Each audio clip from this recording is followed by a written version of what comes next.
Nag-iisip ka ba ng ihahanda ngayong holiday season? Tamang-tama tong chicken parmigiano para sa'yo. Alam nyo bang napakadali lang gawin ito? Ano pa hinihintay nyo? Tirahin na natin to.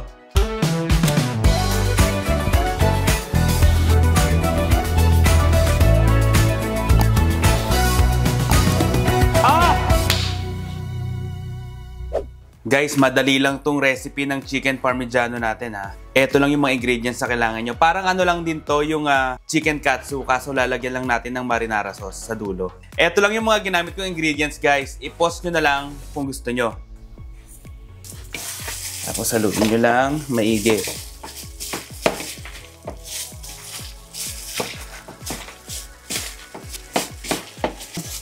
Tapos i-set aside nyo muna to. Itong flour. Yan o, yung flour. Kita nyo? Ganon din ang ilalagay natin, pero walang salt and pepper.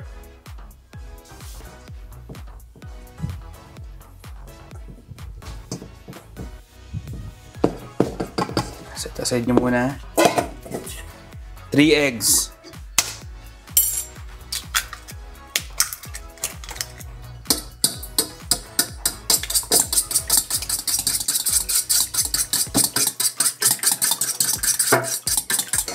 Okay na yan ha. Hindi muna yan. Tapos panko breadcrumbs.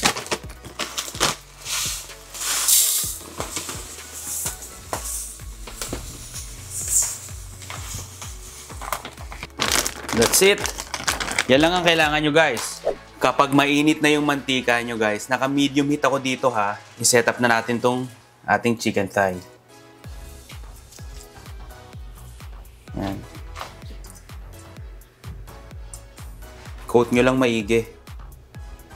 Tapos pagpagin nyo para hindi mamuo yung flour.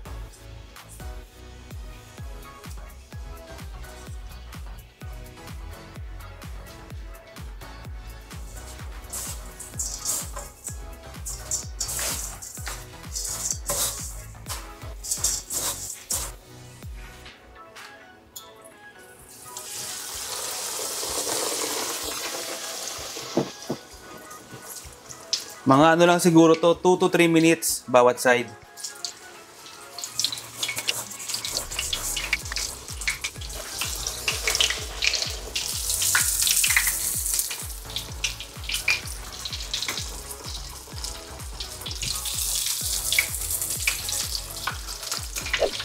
Okay. Ang ganito na yung kulay niya, oh. Yan. Pwede na to, guys.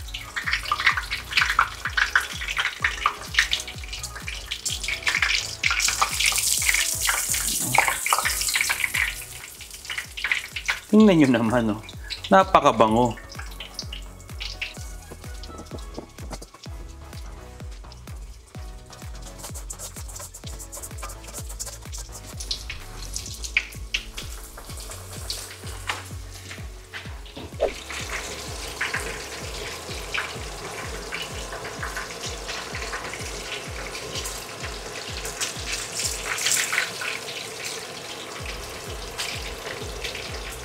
A-assemble na natin ngayon guys, tapos ilalagay natin sa air fryer. Habang ina-assemble natin, dapat i-preheat nyo muna yung air fryer nyo sa 400 degrees Fahrenheit.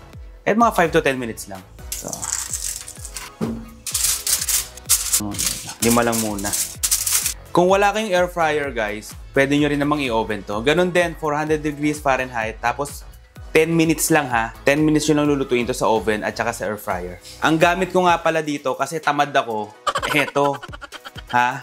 Ang suggest ko guys, bumili na lang kayo ng marinara sauce. Mas mabilis, mas madali. Tapos yun lang ang ilalagay nyo. Kung kahit anong klaseng marinara sauce naman pwede, eto lang talaga yung gusto ko kasi eto yung subok ko na. Okay, wag nyo nang tipirin ha kasi kayo naman ang kakain. Damihan nyo na.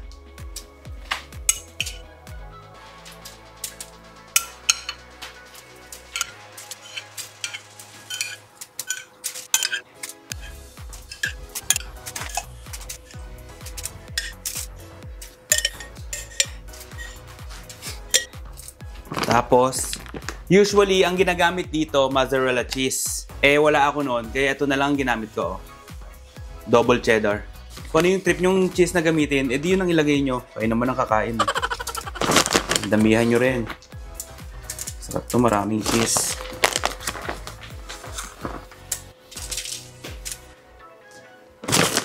Pero kung marami kayong time sa buhay nyo, gumawa na lang kayo ng marinara sauce kung ayaw nyo bumili.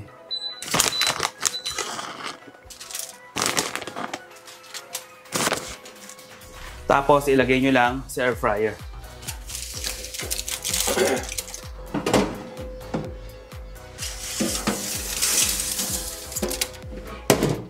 Habang hinihintay natin maluto yung chicken, lutuin natin yung pasta. Konting oil lang.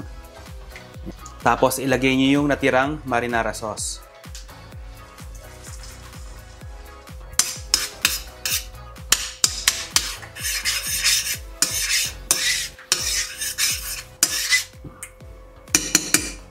Butter. Salted butter ang gamit ko dito ha.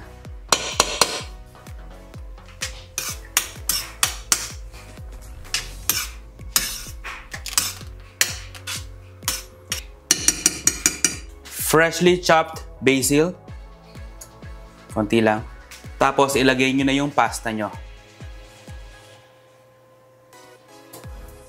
Dagdagan pa natin ng konti. Yan.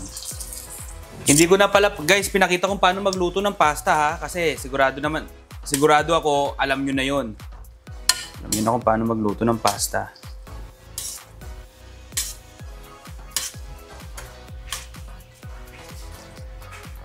And then that's it. Tara, assemble na natin. After 10 minutes guys, pwede na to. Napakabango, promise. Tingnan nyo naman. Ganito lang yan guys. Oh, ready na to eh.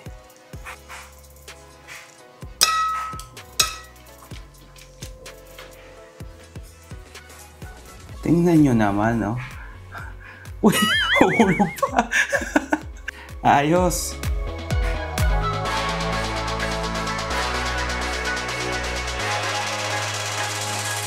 O, di ba? Ganun lang kadali. Tamang-tama to kung tamad ka. Pwedeng-pwede sa'yo to. Yung mga last minute na mga handaan, eto na tirahin mo. Napakadali lang gawin yung ingredients.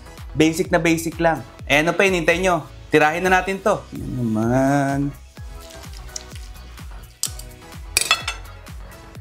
Tingnan nyo naman, no?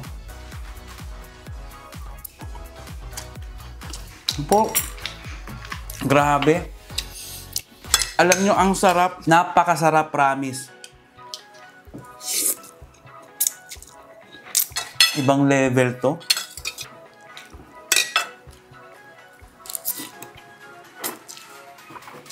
Ang hirap tigilan. Ano ba to? Kung ayaw nyo sa pasta, guys, siyempre pwede rin naman to sa kanin. Depende na lang sa trip nyo, di ba? Alam nyo ito, crunchy, tapos yung loob, juicy, perfect. Pag ito ang dinala nyo sa mga handaan, hindi kayo mapapahiya. Sarap. Ang ginamit ko nga pala dito na manok, boneless, skinless na chicken thigh. Pero kung ano yung trip nyo, siyempre, yun ang gawin nyo. Buhay nyo yan, malalaki na kayo. The best. Kung nagustuhan nyo tong video na to, i-like nyo na at syempre mag-subscribe na din kayo. Tapos i-comment nyo yung mga pagkain na gusto nyo tsambahan natin. Basta lagi nyong tatandaan ha, na ang luto, mas sumasarap yan kapag pa-tsamba-tsamba lang. Paano? Next week ulit, kita-kita tayo.